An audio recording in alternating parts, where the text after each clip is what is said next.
या कागदात मोठा अर्थ दडून बसलाय. आजीने पण सगळं कोड्यात सांगितलं. येत्या अमावस्येला काहीतरी करायचंय इतकंच कळलं मला. औषधी बिब्बा तुळस गुणकारी अमावस्येला होती एक संग खुली होता तो रूपे करिता ओम सत सत. नाही मीरा नाही, हे कोडं तुला लवकरात लवकर सोडवावं लागेल. मला याच्याबद्दल कोणालाच सांगायचं नव्हतं. मी झोपेत बडबडत उठले आणि वेदाच्या बाबांना कळलं. त्यांच्यामुळे अंबिकाताईला कळलं आणि अंबिकाताई पण ना बरोबर आईसाहेबां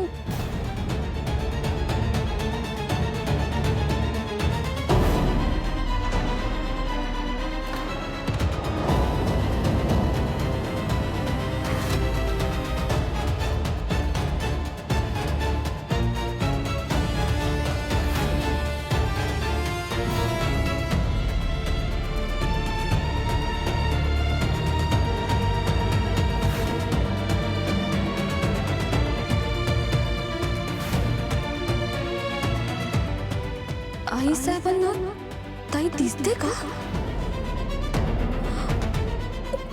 असंच वाटलं. आईसाहेब थेट अंबिकाताईकडे बघत होत्या. पण हे कसं शक्य आहे? पण हे जर खरं असेल तर ताई जे जे बोलते ते आईसाहेबांना सगळं ऐकू जात असणार. हे सगळं काय आहे? अमावस्या, बिब्बा, तुळस मंत्र हे सगळं काय आहे मीरा?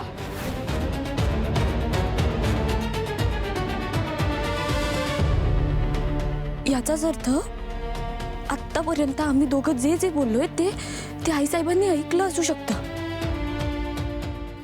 नाही नाही मीरा नाही, तुला ना आईसाहेबांचं खरं रूप लवकरात लवकर शोधावं लागणार आहे.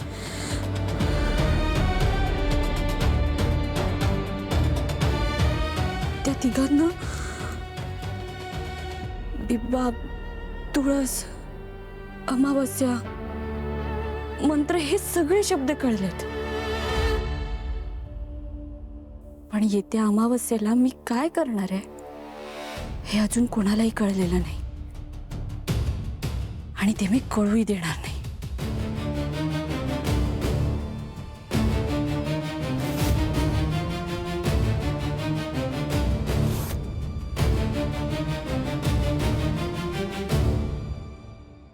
मार्जरी, मला अंबिकाकडनं कळलं की मीरा झोपेत काहीतरी बडबडत होती.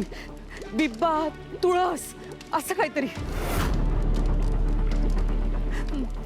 मला असं वाटतं की ती नक्की काहीतरी करते.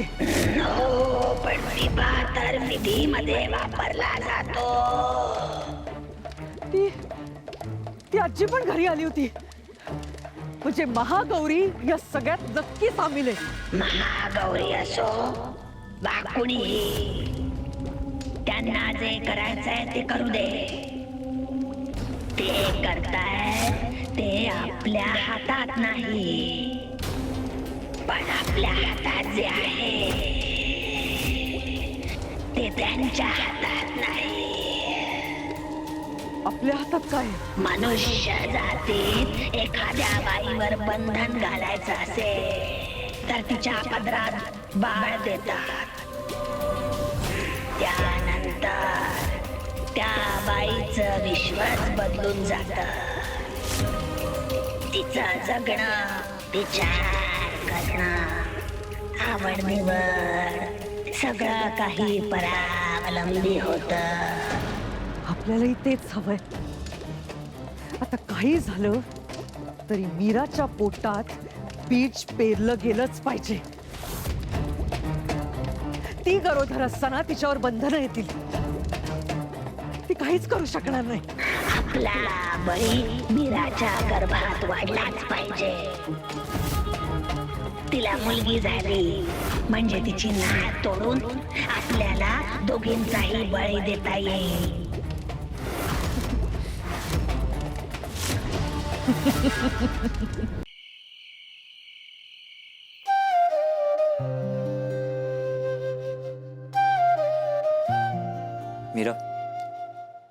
उद्या येशील माझ्यासोबत? कुठे? बाबा म्हणाले ना देसाईंच्या इथे बारसं आहे तिथे. हो, पण दादासाहेब आणि आईसाहेब जात आहेत ना. हो, पण मी म्हटलं की आपण पण जाऊयात. तुला प्रॉब्लेम नसेल तर. मला का प्रॉब्लेम असेल? नाही असंच. ठीक आहे, जाऊयात आपण मग. हो, पण तुम्हाला का असं वाटलं की मी नाही म्हणेन? नाही, सहज सहज. हे बघा, तुम्ही आपल्या नात्यामध्ये जो समजूतदारपणा दाखवताय त्यानुसार मी सुद्धा तसं वागलं पाहिजे ना. मनात कितीही प्रश्न असले ना तरी सुद्धा मी माझी कर्तव्य नाही विसरणार. माहिती आहे मला. जाऊयात आपण. हो.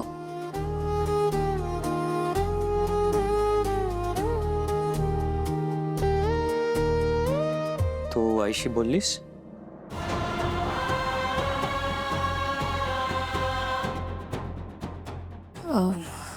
हो, झालं बोलणं.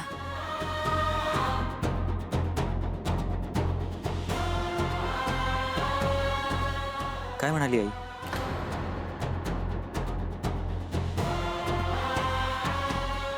तुझ्या मनातले डाऊट्स क्लिअर झाले?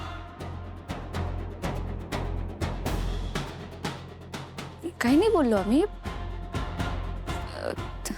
त्यांनी त्यांची बाजू मांडली जी तुम्हाला माहिती आहे.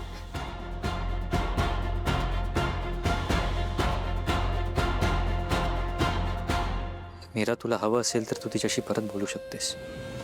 मला एवढंच हवंय की तुमचं नातं आधीसारखं नॉर्मल व्हावं. आय नो हे तुझ्यासाठी अवघड आहे, पण मी तुला माझ्यापासून कधीही लांब जाऊ देणार नाही. काही गोष्टी आपल्या हातात नसतात. आपण ठरवतो त्यापेक्षा वेगळंच काहीतरी घडतं. काहीही घडू दे, मी असेन तुझ्यासोबत कायम.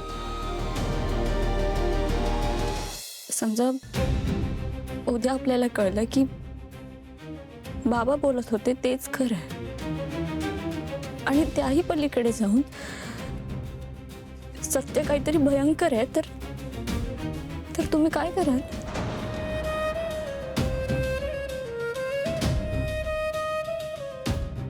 मीरा, आपण ठरवलंय ना, जर तरच न बोलता आपण न्यूट्रल राहूयात. तसं तुमच्याकडून नाही होत आहे. तसं झालं असतं तर मी विचारलेल्या प्रश्नाचं उत्तर वेगळं असतं.